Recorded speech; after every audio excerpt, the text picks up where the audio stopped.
arose on 7 wooded hills along what is known as the Tiber River. Again, we're talking about in central Italy.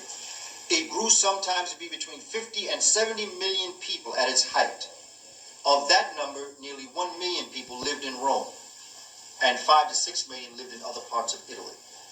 The peoples in Mesopotamia, Palestine, Egypt, and Greece had cultures that were far older than Rome, but even they will admit that Britain, Germany, and Gaul is basically where France is today, parts of Romania up in that area there, Gaul, G-A-U-L. Gaul were introduced to more advanced civilization by the Romans. In other words, the Romans learned from the Greeks learned from the Kemites learned from the Ethiopians.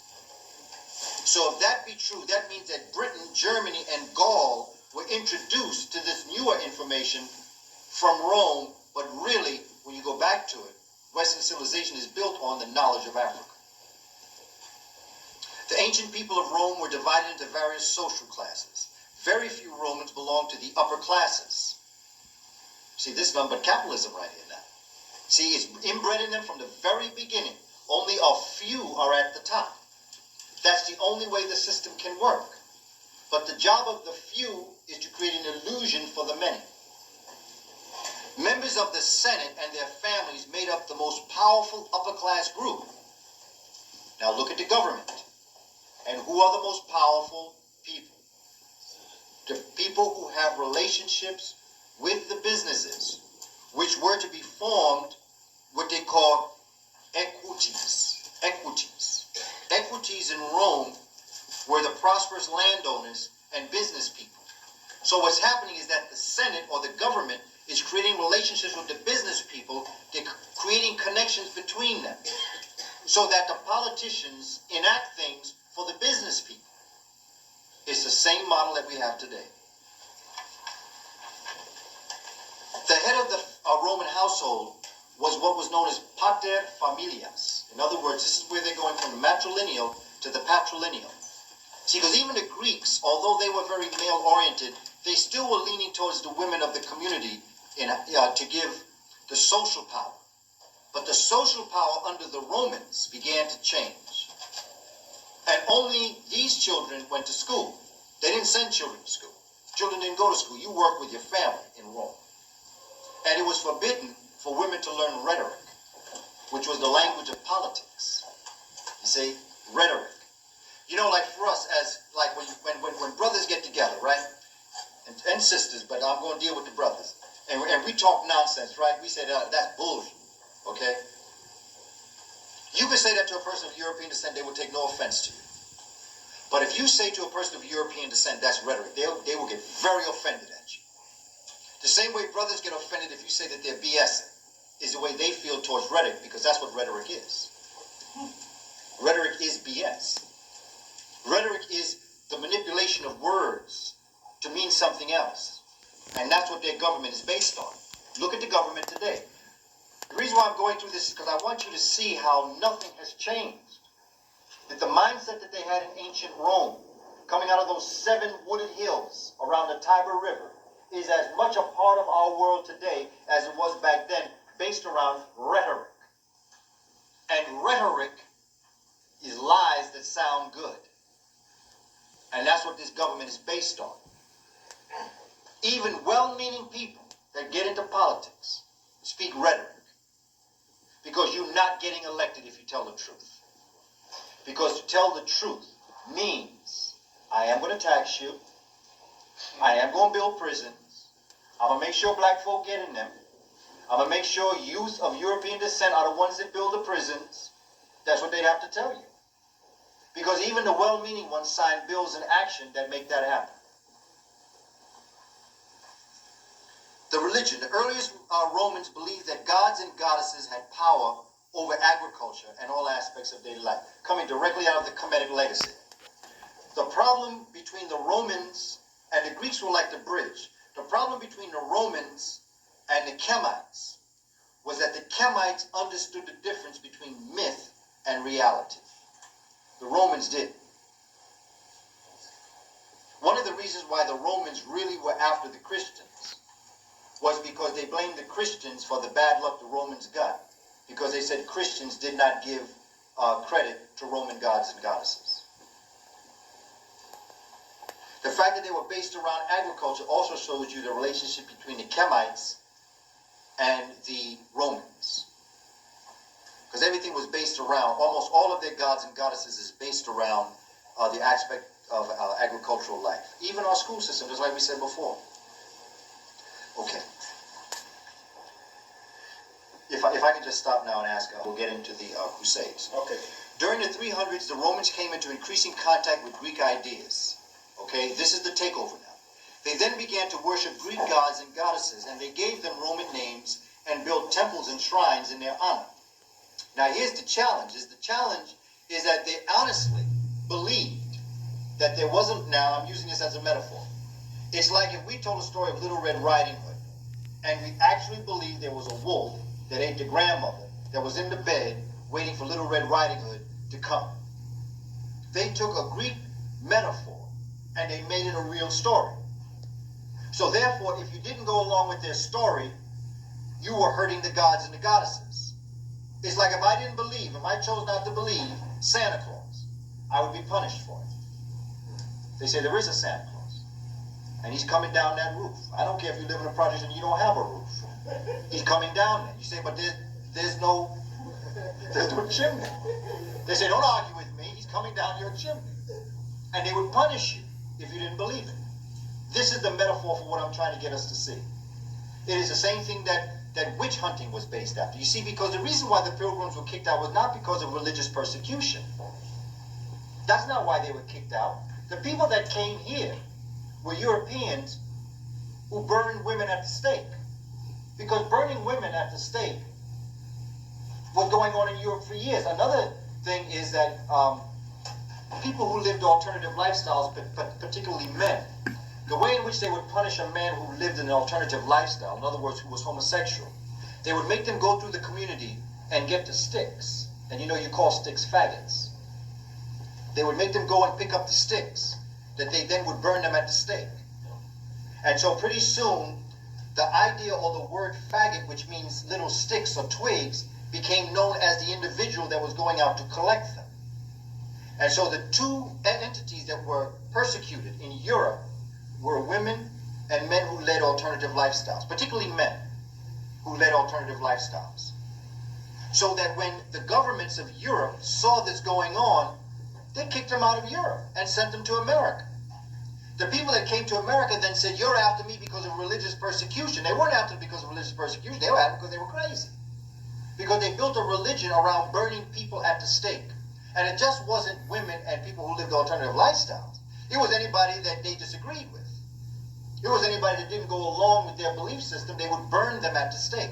So they took huge communities of people like this and moved them into America.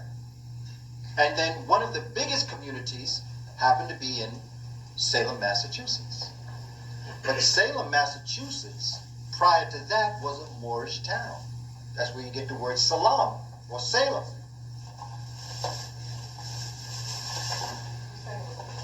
Yes, it was an African town. The Moors had been here for a very long time. Moors been in I don't ever know a time, I'd be careful to really make any dates on it, but Africans, North Africans, Northwest Africans have been in America for centuries.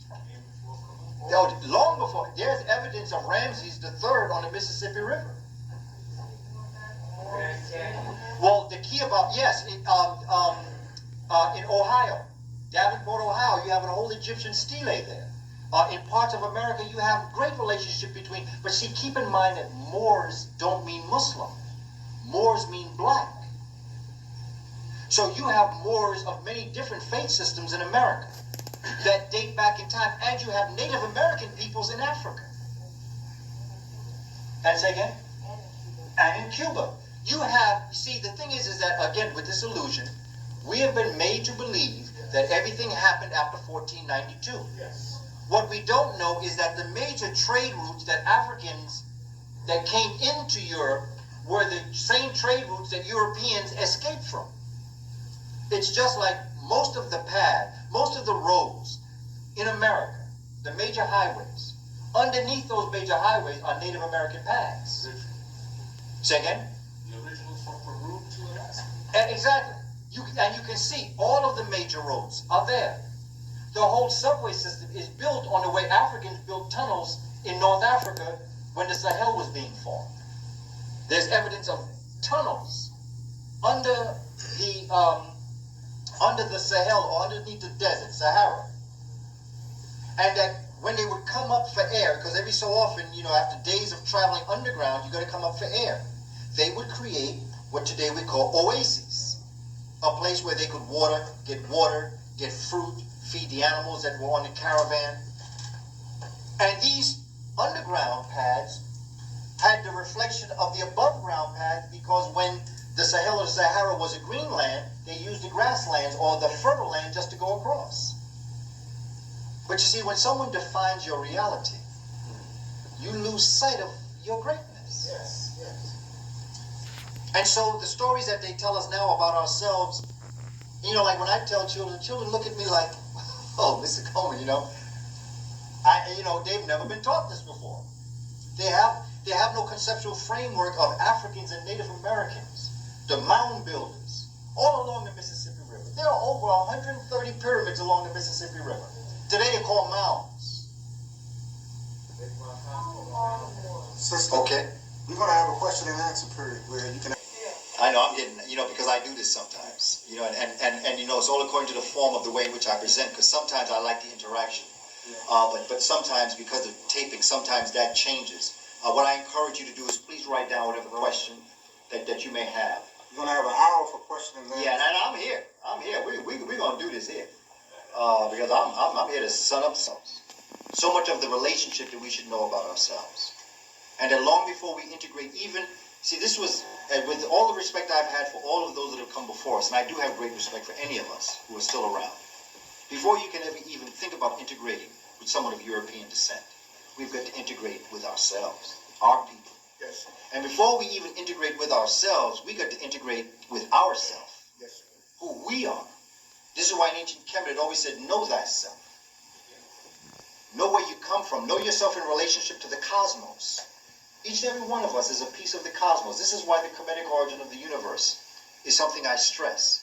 Who are you in the universe? You are a microcosm of the macrocosm. You are all little universes walking on this planet. You are all, each and every one of us. Don't look outside to pray to God. Don't even look inside to pray to God. You are God.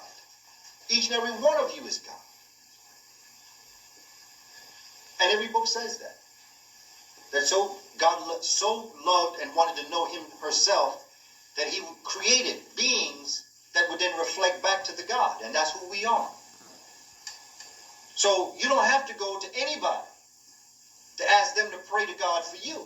All you got to do is have a conversation with yourself. You make things happen for yourself. And that's not sacrilegious. I know a lot of folk, they find that rather radical. But when you know who you are and what you've achieved and your essence of who you are, and the fact that really the way in which you honor God is how you treat the least of our people. Because when I read the Bible and all the holy books, particularly the Bible, I never heard Christ say he's going home. I never heard his apostles say, I was hanging out with Christ at his house. So Christ must have been homeless.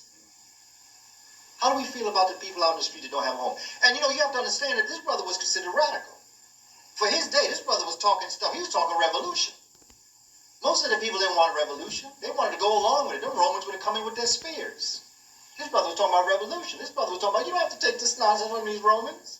What do these Romans think they are? They're not even in their land. What they coming in here telling us what to do? He's in Egypt now, talking to other Africans. He's saying we've got a priesthood. And our priesthood got it going on. We belong to the Essene. We are the first priests and priestesses of the order of Melchizedek. Now, who are these people that tell us what's going on? We are.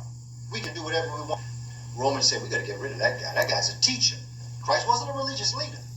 He was a teacher. That's who they were after. Romans killed teachers. They didn't kill religious leaders. And Christ was saying, you are your own God. Why are you letting these people come in and treat you like this?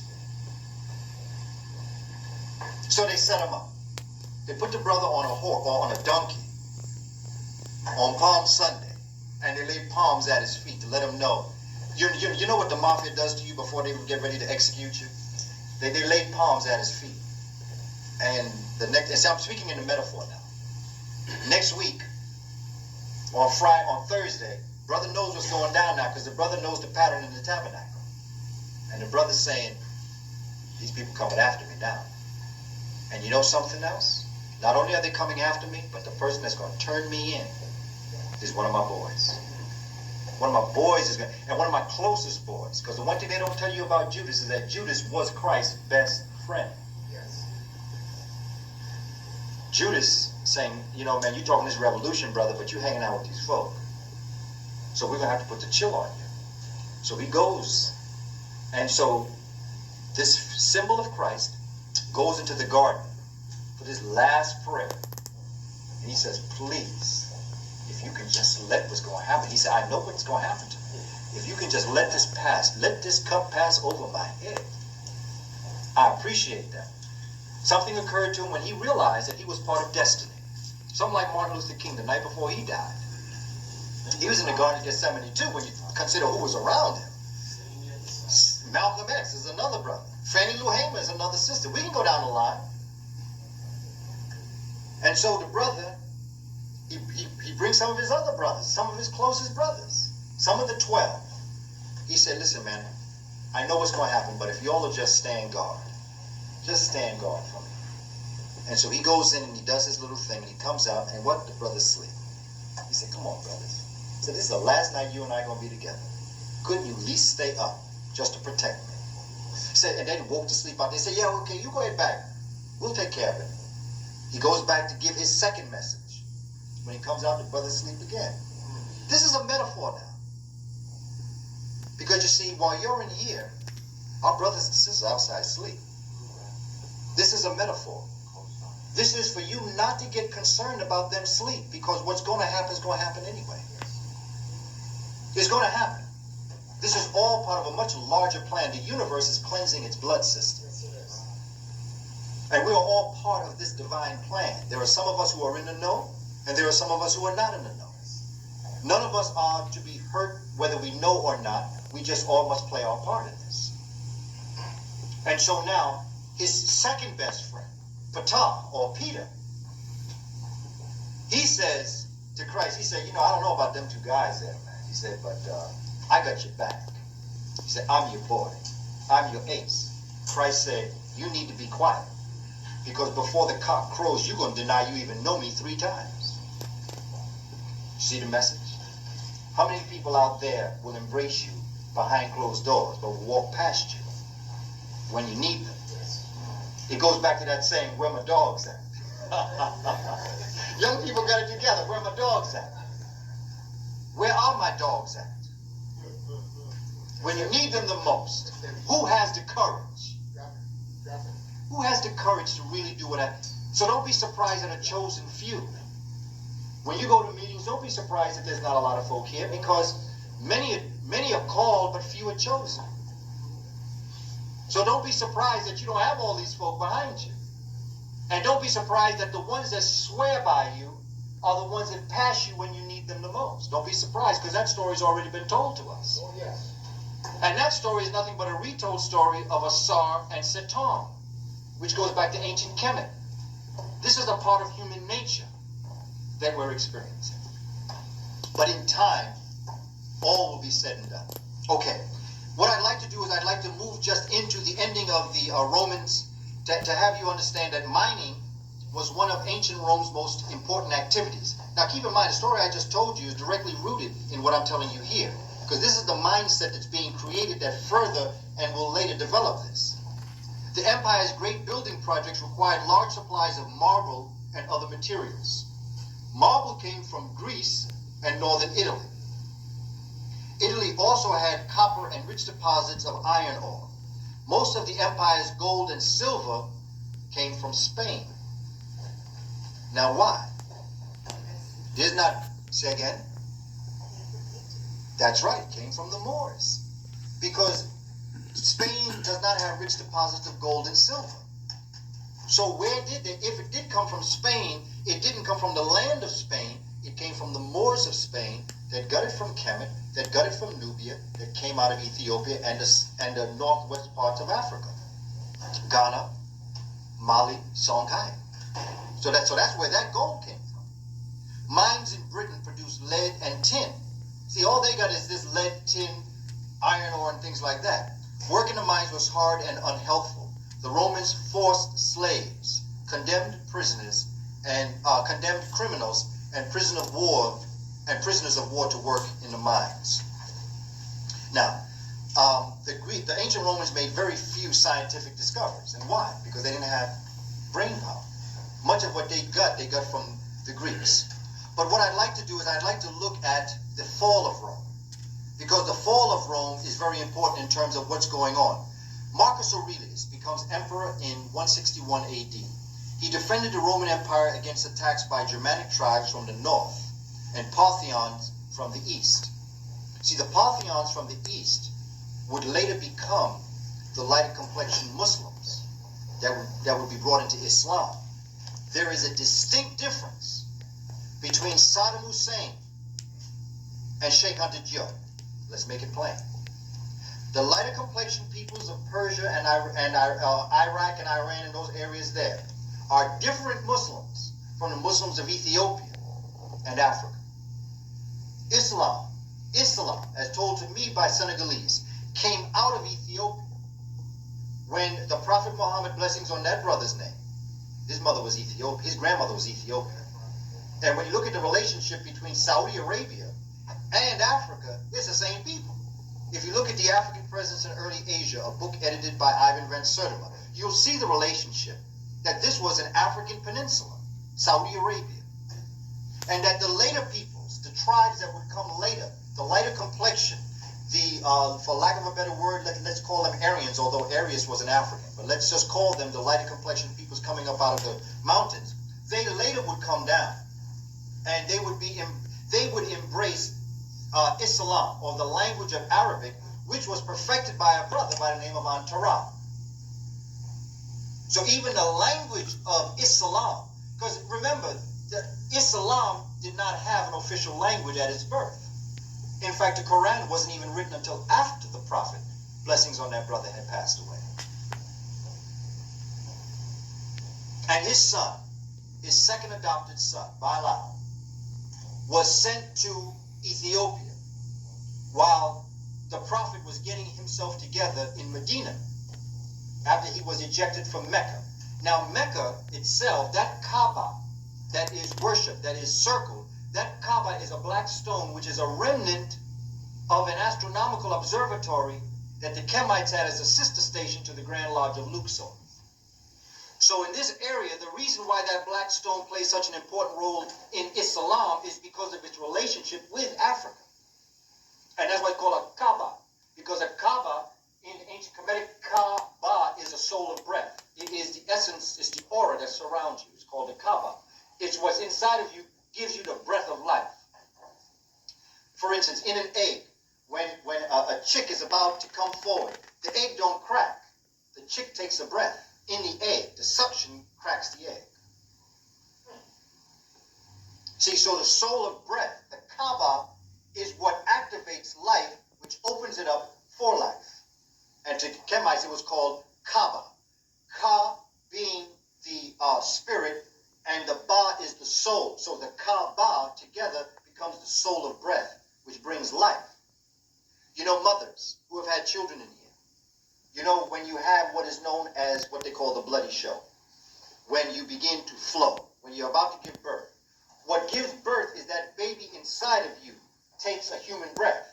Because up until that point, that baby's living in amniotic fluid, not amniotic fluid. See, they left out an E.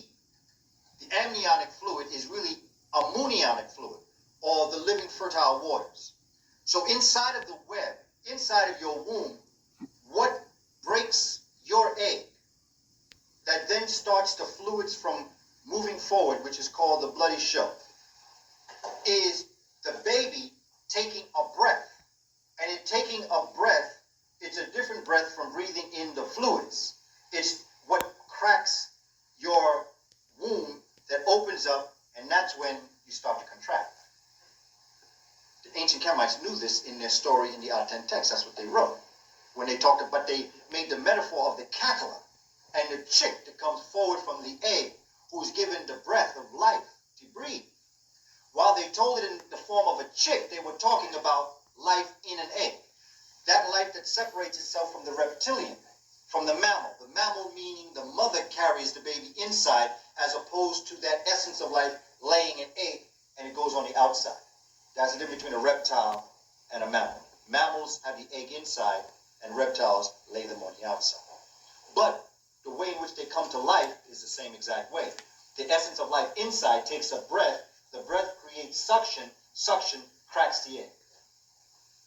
Some heavy stuff for us to know. For people that are not supposed to be too heavy, we real heavy. Because that's some dynamic embryology right there. You got to know embryology to be able to say something like that. And then to put it in a metaphor means you not only know that it happens in the human form, you know it happens in the lower life forms also, if you want to call them lower life forms. Christians suffered severe persecution during the 200s. Many Romans blamed them for causing the evils of time by having offended the traditional Roman gods. Now, there are two things that you need to know. Constantine I was named Emperor of Rome's Western Province in 306. Because remember, the Catholic Church splits. You get an east side and you get a west side. Okay. Constantine becomes the named Emperor of Rome's Western Province. Now, it broke down, and in 312, Constantine defeated his major rival after having a vision promising victory if he fought under the sign of the cross. In 313, Constantine and Licinius, emperor of the eastern provinces, granted Christians freedom of worship.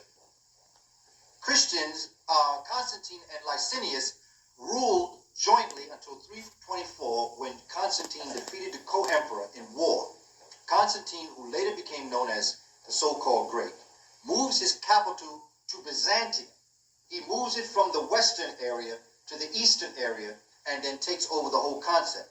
He now names this city that he takes over in Byzantium, of this Byzantine Empire, he names this capital Constantinople after himself. Now, after Constantine died in 337, his three sons and two of his nephews fought for control of the Roman Empire. Julian was one of these nephews. Now, Julian tried to spread Christianity. Now, what he did, Justinian, and then later on Theodosius, what they both did was that they burned all of the Kemetic books and closed down all of the Kemetic temples. So you can see the way in which they were able to get Christianity in place was to destroy the Kemetic legacy, because the Kemetic legacy was the papacy of their day. The world was surrounded by this concept of kares. Ka meaning spirit, res means to rise. This idea that the human spirit could rise, or resurrection. What the Western people did was that they attempted to get people to believe more in the sacred aspect of Christ than in the secular. So Constantine develops an idea that he's going to have a conference at Nicaea. At this conference of Nicaea, what Constantine does, he invites all of the cardinals, bishops, and everybody all around the world. But what's he really doing? He's setting up the ones that don't agree with him to be killed, and bring the ones that do agree with him into and form this Holy Roman Empire. One of the bishops that don't agree with him is an African from Kemet known as Arius. When Arius gets to Constantinople, he gets almost closer to the city. When he finds out what the real deal is, that he's about to be killed, he flees into Europe and he brings his followers with him, and his followers are from that point on known as Arians. So wouldn't Hitler have a heart attack to know that he was named his pure race after black folk? There's heavy stuff in it. But when you understand history, Yes, sir. it becomes so clear what you got to do. Brothers and sisters, I have basically developed the concept of, also to tell you this, and then we'll close out here, that what really is the close out of the decline and fall of the Roman Empire is that they're constantly getting weaker. And what happens is that the Western Roman Empire really got weak. Eastern Roman Empire is getting very weak. But then out of the German areas, The Vandals, the Visigoths, and other Germanic peoples invade Spain, Gaul, and northern Africa. In 410, the Visigoths loot Rome. The fall of the empire is often dated at 476 ACE. That year, the Germanic chieftain, known as Odassa, forced Romulus Augustulus, the last ruler of the empire, from the throne. Germanic chiefs had already begun to carve up the empire into several kingdoms. The Eastern Kingdom survived as the Byzantine Empire until 1453, when the Turks captured Constantinople. Now that's to come later on. But the key to understand is that while the Roman Empire fell, what Constantine put in place was the fact that the Holy Roman Empire did not die. The Holy Roman Empire sidestepped into the Holy Roman Catholic Church, and the emperor became pope. And that's still amongst us today. I'd like to take a break. When we come back, we'll deal with the Byzantine Empire and we'll deal with the Crusades themselves.